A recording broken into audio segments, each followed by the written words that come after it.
Hello বন্ধুরা, তো আজকে মা বাজার থেকে কিনে এনেছে এই লাল লোটে শাক। তো চলো আজকে মা এই লাল লোটে শাক দিয়ে কি রান্না করবে তোমাদের সাথে শেয়ার করি। আর এই শাকটা আমাদের এখানে একটা ঠাকমা একদম সকাল সকাল তুলে এনেছে টাটকা টাটকা। তো প্রথমে লাল লোটে শাকগুলোকে একদম ছোট ছোট করে কেটে নেব। তো এবার মা রান্না করতে বসে গিয়েছে, আর এখানে উনানও জেলে দিয়েছি। আর এখানে সবার প্রথমে কিছুটা চিংড়ি মাছ ভেজে নিচ্ছে, তারপরে করে তেল গরম হয়ে গেলে দিয়ে দিচ্ছে পেঁয়াজ কুচি। আর পেঁয়াজ কুচিগুলো হালকা লাল লাল হয়ে গেলে এখানে দিয়ে দেবো কেটে রাখা কুমড়ো আর আলু। আর আজকে একটু অন্যরকম ভাবে এই লোটের শাকগুলো রান্না করা হচ্ছে। প্রায় তো এই লাল লোটের শাকগুলো ভাজা করে খাওয়া হয়, তাই আজকে মা বললো একটু অন্যরকম করে খাবো। তারপরে এখানে গুঁড়ো লঙ্কা আর হলুদ দিয়ে একটু কষিয়ে নিয়ে এখানে দিয়ে দিচ্ছি লাল লোটের শাকগুলো।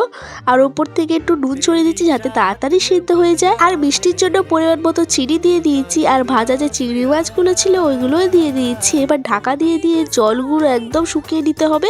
আর মাঝে মাঝে ঢাকনাগুলো একটু নাড়াচাড়াও করে নিতে হবে যাতে না নিচে একদম বসে যায়। আচ্ছা, আজকের রেসিপিটা কেমন লেগেছে অবশ্যই কমেন্টে জানাবে, আর সাবস্ক্রাইব করতে ভুলবে না। ভালো থাকবেন, টাটা।